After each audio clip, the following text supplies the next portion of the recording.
One Saturday morning around 4 a.m., I was driving to work on the interstate. I was in the middle lane and moving pretty fast, since I was already running a little late. That's why I was so surprised when I noticed a car in my left mirror catching up to me so quickly. I must have been going about 75 to 80 miles per hour, so the other car had to be going anywhere from 90 to 100. The car, a gray Honda Accord coupe, quickly caught up to me. Curious about who was driving, I glanced into the car as it passed me. Even though it was still dark, I could see the driver looking back at me as he went by. Then, I noticed a young woman in the back seat banging on the rear window. Initially, I didn't get it. I just figured she was messing around. It's not a person's first instinct to think something sinister is happening, but when I saw the driver apparently push her down under the window and the car swerve at the same time, I knew something was wrong. She was trying to get someone's attention and call for help. I sped up a bit to get behind them and keep up. I could see the driver constantly reaching into the back of the car with a swinging motion, hitting her. I could see her arms flailing in the back seat. I was in complete shock, actually witnessing a kidnapping right in front of me. As I stayed behind them, matching their speed of around 95 miles per hour, I took out my phone and called 911. While I was on the phone, the car in front of me lit up its brake lights and started to slow to a stop. He had definitely noticed that I saw what was happening and thought I was following him. As much as I wanted to save that woman, I didn't know if the driver had a gun. So I went around him and floored it. I still wanted to keep an eye on them, so I pulled off at the next exit, but didn't go all the way up the ramp. I waited for the car to pass me on the highway, then drove over the grass and got back on the highway, flooring it to catch up. All this time, I was still talking to the 911 operator, telling them where we were, what kind of car they were in, and how fast we were going. I was easily going 90 again just to catch up. When I caught up to them again, going an insane speed, he noticed me even before I got too close. He started to brake in front of me again. I tried to go around him, but he cut me off and I had to stop. He got out of his car and started running toward mine with something in his hand. In a panic, I threw my car in reverse until he stopped chasing me, then put it back in drive before he could get back in his car and sped past him. The 911 operator told me there was a state trooper not far ahead and to just keep driving until I passed him. The man in the car behind me continued to follow me, both of us still going at an insane 90+ miles per hour. I felt the weight of 1,000,000 pounds lift off my shoulders when I saw the flashing blue and red lights appear in my rearview mirror behind the car chasing me. With me in front and the cop behind him, he didn't have much room to maneuver, and he quickly pulled over onto the grass.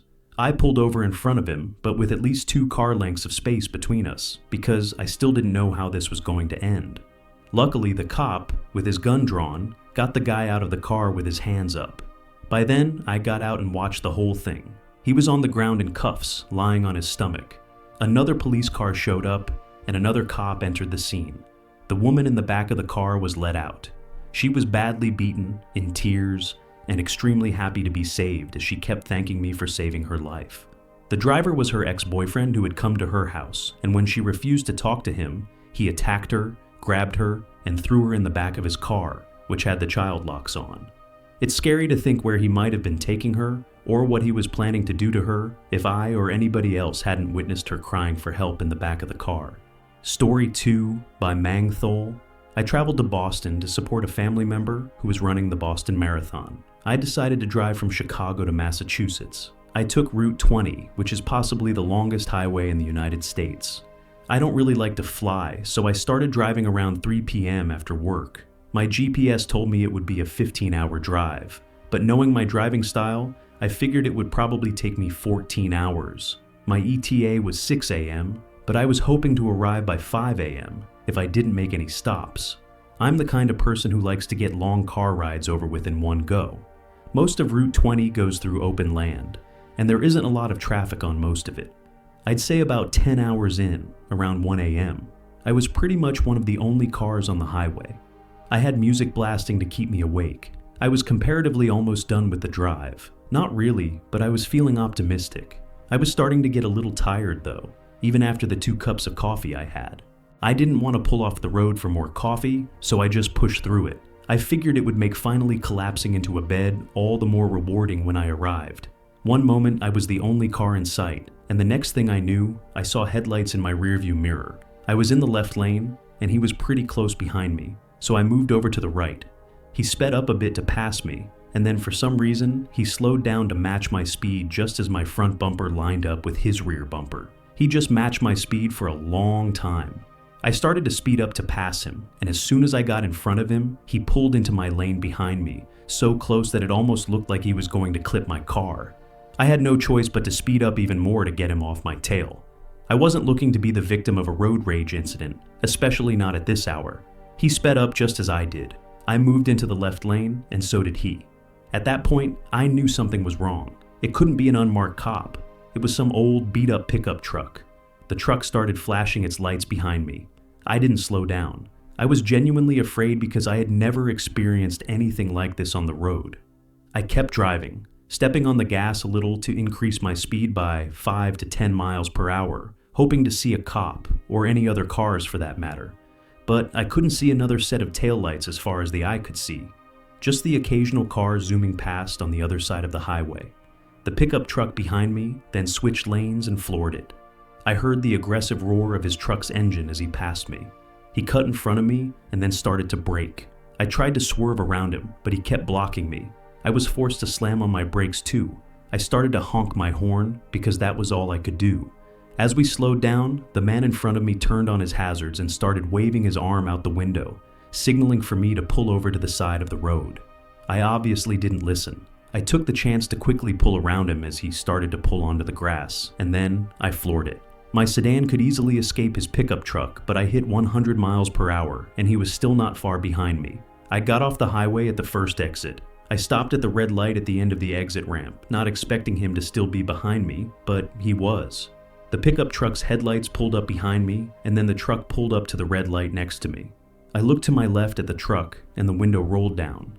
Inside were 3 people, I'd assume men, wearing vendetta masks. They all looked at me, probably trying to scare me, and it worked. I ran the red light onto the main road, where there were finally other cars around. The pickup truck finally stopped following me. At a certain point, I was scared I was going to be killed. It was more than just a road rage incident.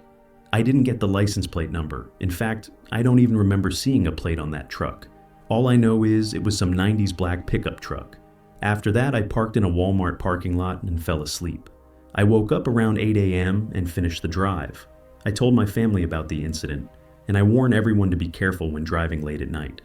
By Kels. Story 3. It was a Tuesday night in March, and I was on my way home from a friend's house in the city. In decent weather, the drive would have taken me about an hour, but a thick fog had settled over the long, lonely highway. After midnight, this specific part of the road was usually deserted, except for the occasional semi-truck, whose plates showed unfamiliar colors and lettering from places I'd never been. It was 1 a.m., and it had been a long day. I had spent hours with my friends, wandering around, shopping, and exploring new cafes. I was exhausted, my eyelids felt heavy, and the dense fog turned the highway into an endless, drifting expanse of mesmerizing gray.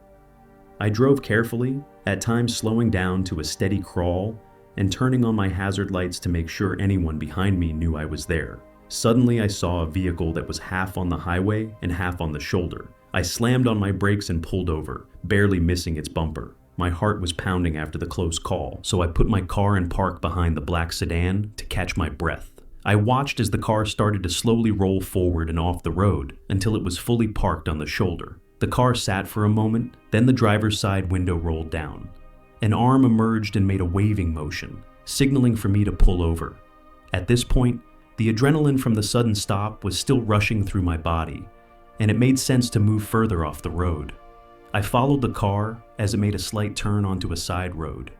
It came to a stop, and the driver's side door opened. A tall, lean guy wearing a black winter jacket and jeans got out and walked toward me, through the fog. He looked young, around 30, and was smiling as he approached my car, lit up by my headlights. I lowered my window just a crack, thinking he might be coming to apologize for his unsafe parking. When he got to my window, he gestured for me to roll it down more. Feeling uneasy, I shook my head no and told him I could hear him. He asked where I was going, and I said home. He told me the fog wasn't expected to clear up anytime soon and that it wasn't safe to drive in. I told him I was okay with it. He raised his eyebrows and asked me why I had pulled over then. I didn't want to cause any trouble. so I lied and said I had received a phone call and needed to pull over to answer it. He smirked, and I felt like he knew I was lying. He said he lived with his wife and son just down the road, about 5 minutes away, if I wanted to wait it out. I shook my head again, but he wouldn't take no for an answer. He tried to scare me, saying it was 10 times more likely for me to die in a car crash when it was foggy and that I looked tired. He told me I should really think of my family before getting back on the road. I stood my ground, and he started to get angry. He began looking back at his car, and I saw someone I hadn't noticed before move in the passenger seat. Suddenly, the man was yanking at my door handle, trying to open it. Thankfully, it was locked. The car's passenger door opened, and another man with a baseball bat came running towards me. I put my car in reverse, and the driver yelled something at him as I hit the gas. He took a swing at my car, but luckily missed. I hadn't pulled too far off the highway, but it was difficult to tell where this road ended and the highway began as I backed up in the heavy fog. I turned my wheels and put my car in drive, praying that there was no traffic coming up behind me. I floored it as I merged haphazardly onto the highway, not looking back. I often wonder when I drive that stretch of road if they tried to stop anyone else that night, and what would have happened to me if I had rolled my window down more. Story 4 by Huang Chen. Creepy things can happen on the road at night. The night is when the weirdos and creeps come out, so you have to be extra careful. This happened in 2020, right when COVID-19 started. I often worked overnight shifts at a hospital, and my hours were all over the place. I would always take the same route home, a parkway that goes 10 miles north to my town. It's never a busy parkway, even during the day, so at night I'm almost always completely alone on the road. COVID just made it even more of a ghost town. I never even see any state police at night either. Usually this is convenient because I get home quicker without any slow drivers around. One night, I was driving home in the middle of the night, or rather, the early hours of the morning, when I saw a red flashing SOS light stand perched on the side of the road. As it flashed, it would light up the taillights of a car parked on the side of the road. Clearly someone needed help, and I guess I was in a good mood that night, so I pulled over in front of the car. As I passed the car, I saw a man waving his arms in the air. I put my hazards on and stepped out of my car to approach the man. Based on his skin tone and slight accent, he was a Hispanic man. I couldn't tell how old he was because of the COVID mask he was wearing, but if I had to guess, I'd say late 20s or early 30s. I asked him what was wrong. He said his battery had died because he'd been pulled over for too long. I asked him if he had jumper cables since I didn't, and he said no. I didn't really know how else I could help, other than offering him a ride, but then he asked to borrow my cell phone, saying his had died too. I wasn't eager to hand this stranger on the side of the road my phone, but I did. I unlocked it for him and opened the phone app. He proceeded to call someone, then slowly walked away as he started to talk into the phone. His car door was open though, so I decided to just take it upon myself to sit in the front seat and try to turn the car on myself. Sure enough, the keys were still in the ignition. I turned the key one click to the right, and to my surprise, the battery turned on. I tried turning the hazards on. They worked. I turned the radio on, and it worked. So I then turned the key once more to the right to start the car, and it started on the first try. I didn't have enough time to think about how I might have just walked into a trap because as soon as the car turned on, I felt two arms wrap around my throat, trying to choke me. I heard a voice yelling from outside, "Hey! Hey!" over and over. It was the guy with my phone. I broke out of the person in the back seat's grip pretty easily. I looked at him, and it was a young teenage kid in the back seat. The man with my phone was running back towards his car, screaming at me. I picked flight over fight and ran back to my car, getting out of there as soon as the car was on. I swear to God, I heard a loud pop from outside that I found out moments later was a gunshot. My rear windshield had a hole in it, along with multiple cracks surrounding the hole. I couldn't call the police until I got home, since that guy still had my phone. I got home and told my parents, then went ahead and called 911 using the house phone. I explained to the police that I was led into a trap, that someone was hiding in the back seat, and that the man who shot at my car still had my phone, which was still unlocked with all my personal information on it. The police recommended I call AT&T immediately and ask them to track the last call that was made within the hour, but AT&T customer service didn't open until 7 a.m., so I had to wait. With the cops still there though, I used Find My iPhone on my dad's phone to lock my phone, which I hoped was before they could have found our home address on there. At 7 a.m., I called AT&T to ask if they could track the last call made, but there were no calls logged since my phone call with my mom earlier the previous day at work. That meant the man never actually made a phone call to anyone. And I found out some more horrible news. All the Bitcoin I was holding in my Coinbase account was gone. Thousands of dollars worth of it had been sent to some random Bitcoin wallet address, completely untrackable. The phone's location stopped updating once the thief either disposed of or turned off the phone. I never got it back. A week after this incident, I woke up to my mom's concerned voice. My dad knocked on my door and told me to come downstairs and outside. I was scared, but I followed him. He said he and my mom heard someone in our backyard, but when we checked, we didn't see anyone there.